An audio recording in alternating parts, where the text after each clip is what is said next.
Hey, my name is Fahad.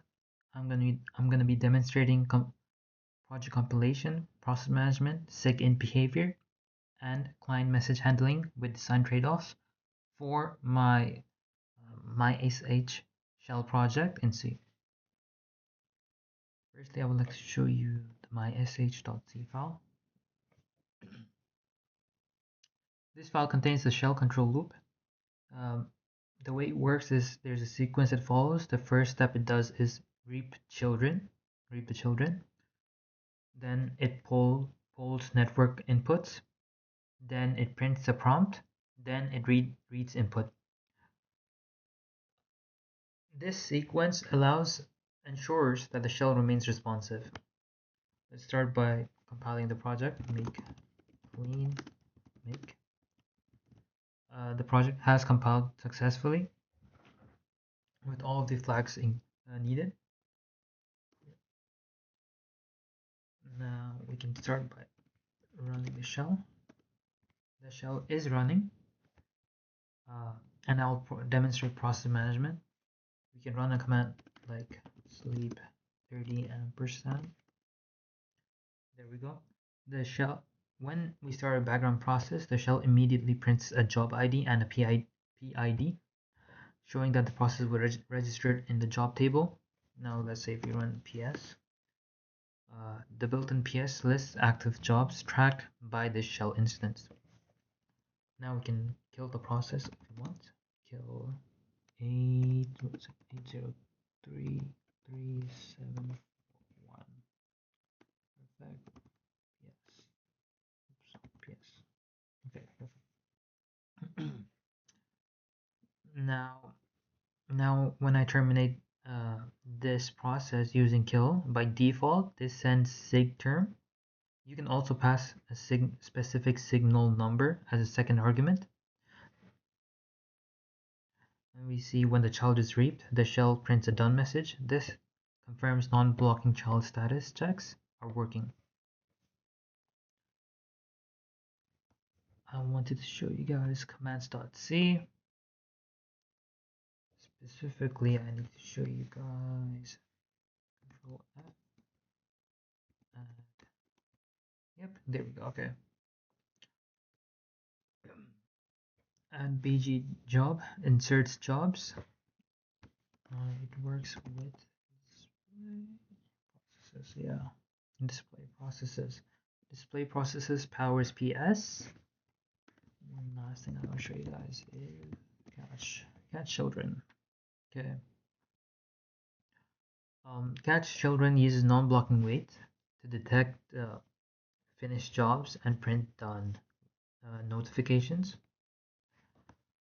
I also need to show you guys this signal handler, assign handler. Perfect.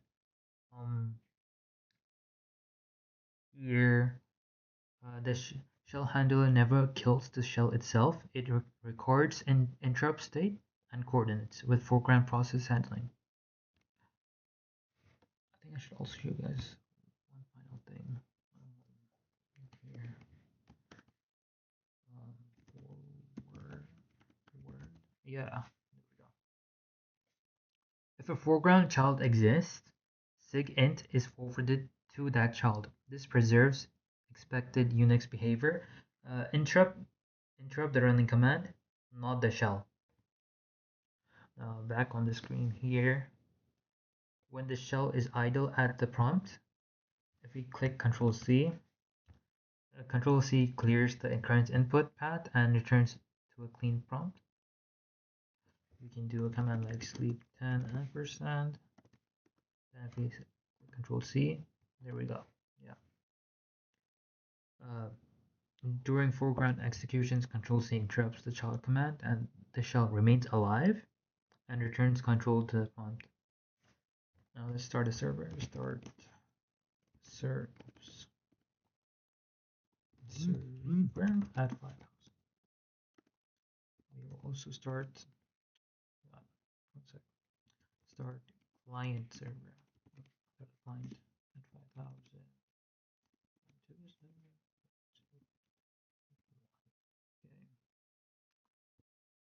This starts a client connection in client connection. Any incoming client data is pulled without blocking interactive shell input. Now, a normal message is received and broadcasted with the client identifier prefix. So let's type in hello. There we go. We got what we wanted. I do want to try a message that is longer than 120 characters. Like very long messages are rejected with the error message too long. Message too long. This enforces bounded input and avoids any unsafe payloads. So let's try that out.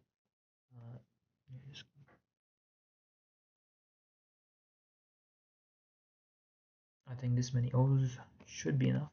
Yeah, error input line too long. Perfect. I think I gotta show you one extra thing here.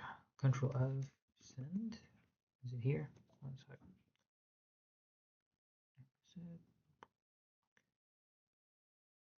There we go. Send.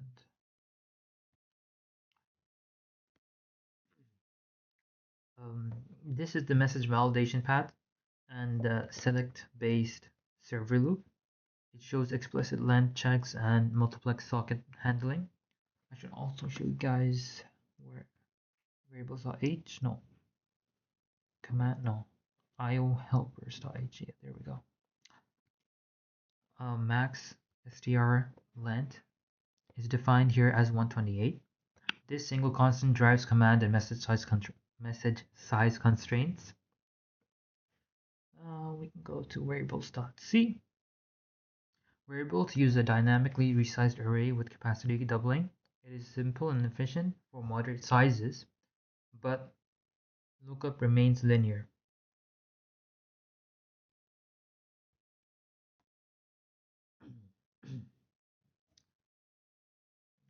Let's go back here. In summary, this shell demonstrates strict compilation,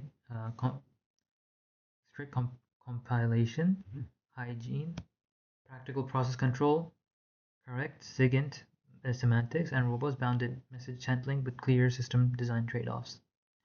One last thing I should talk about variables is that it is O of n. The lookup is O of n, and whenever let's say the variables array has reached capacity, it doubles in size. Doing so could lead to a lot of wasted space because the size is doubled and that memory has been allocated. So that's one of the cons, but the pros of it are that it's simple and it's efficient. It's pretty straightforward. With that being said, I think I've explained everything pretty well. Thank you for listening. Have a great day.